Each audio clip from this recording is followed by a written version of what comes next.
ջան, ռադիոյի դուրը որ կոտրում էին, այդ ժամանակ դուք եղել եք։ Շատ ուղիղ, ուզում եմ իմանալ, իմ մոտ պատմություն եմ ուզում պատմեմ, ուզում եմ իմանալ։ Հա, լավ։ Ժողովուրդ, ուրեմն Մարկ Գրիգորյանը, ես ուզում եմ հասկանամ, Երևանցին ուզում է տեսնի պատվավոր քաղաքացի, ով օրինակ ապրիլի 14-ին 2018 թվականին, երբ որ Նիկոլ Փաշինյանը մտնում է հանրային ռադիո եւ նշում է, որ չեմ լուսաբանում բողոքի ցույցերը, հանրայինն էլ հետը, հիմա հանրայինը դարձել է ինչ որ խմբի շահերը սպասարկող։ Ճիշտ ասած Նիկոլ Փաշինյանի խոսքերը հիմա էլ է շատ արդիական, որտեվ հանրայինը ինչ որ խմբի է սպասարկում, կանչում են մարդիկ 50 անգամ ինձ սկսում են հերքել կոռուպցիայի մյուսի մասին, բայց կսատկեն, կկախվեն ու մի անգամ դուխ չեն անի, ինձի կանչեն։ Նույն Պետրոսին էլ եմ ասել, իրանց Հովիկին էլ եմ ասել, բայց ի՞նչն է հետաքրքիր, պարոն Փամբուխչյան։ Մարկը Գրիգորյան այդ օրը հանդերձ եկավ եւ ստախոս հանեց Նիկոլ Փաշինյանին, անամոթություն։ Բեժ բերեմ իր խոսքերը։ Քո խոսքերը ու խոսելու գրեյկությունը խոսում է ազգային ժողովի падգամավորի հետ։ Տղա ջան, քո չէ, ձեր, ասեիր Նիկոլ Փաշինյանին։ Քո խոսքերը եւ քո գրավելը ցույց են տալիս, որ ոչ դու, ոչ էլ քո հետևորդները չեն լսում հանրային ռադիոյի եթերը։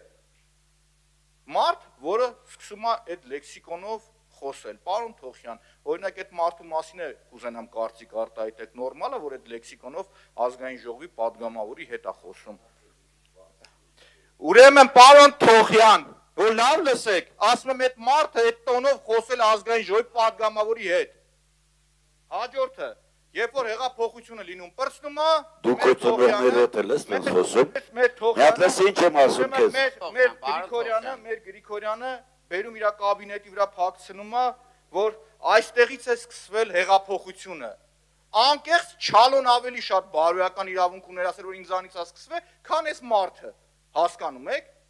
Շարունակությունը հարց ունեմ տալու, թող պատասխանի։ Ճիշտ է, որ դուք կաբինետներում քո դրամապանակով աշխատողներին ես հարվածում։ Գնացել էի Թամանյանի անվան,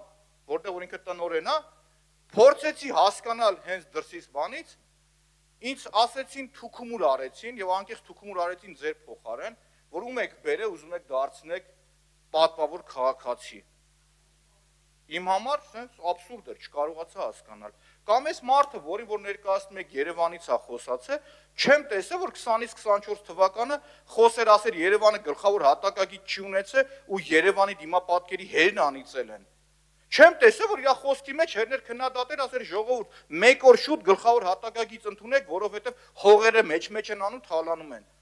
Եկեք ցույց եմ տվի, ասում ժողովուրդ նախքին գլխավոր հատակագծով էլ էս թազենը որ պլանավորում եք, ըստ է ճամփա պետք է մարդիկ եկե բան են սարքում, դեմն առեք, առել եք, չէ, չեք առել։ Հիմի որ ասեմ կոռուպցիոներ եք կնեղվեք։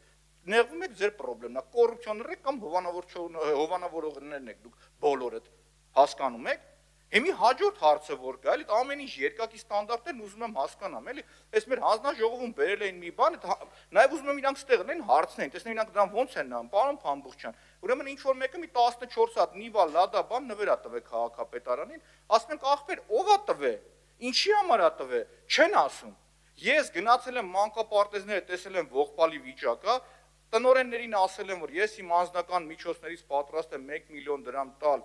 որտեղ ջուրը գալիս լցվում է մանկապարտեզների մեջը սարքենք, բայց հասկացել եմ, որ ինձ ինտրա կաշառքով կդատեք, եկել եմ ստե ձեր վարչության պետերին է, խնդրի ասել եմ ժողովուրդ, ընթացակարգը բացատրեք, որ անեմ նորմալ, պետք է չի որ ես գովազդ լինեմ, առաջի անգամ եմ խոսում։ Ինձ ասում են, չէ, ինձանից նվեր չեն ընդունում, որ մանկապարտեզների համար եմ անում, չգիտեմ ով բերում 14 հատ ավտո է տալի Երևան քաղաքին։ Բամի որ ասեմ, էսի գժանոց է, կնեղանաք որ ասեմ։ Ձեր բախտը կնեղանաք, գժանոց է էսի։ Դե նեղացեք։ Դեզը ժամանակն էլ ավարտվեց, դուք էլ սահուն կերպով էլի հարցից շեղվելով, պարոն Մանուկյան, ֆիքս ենք դա։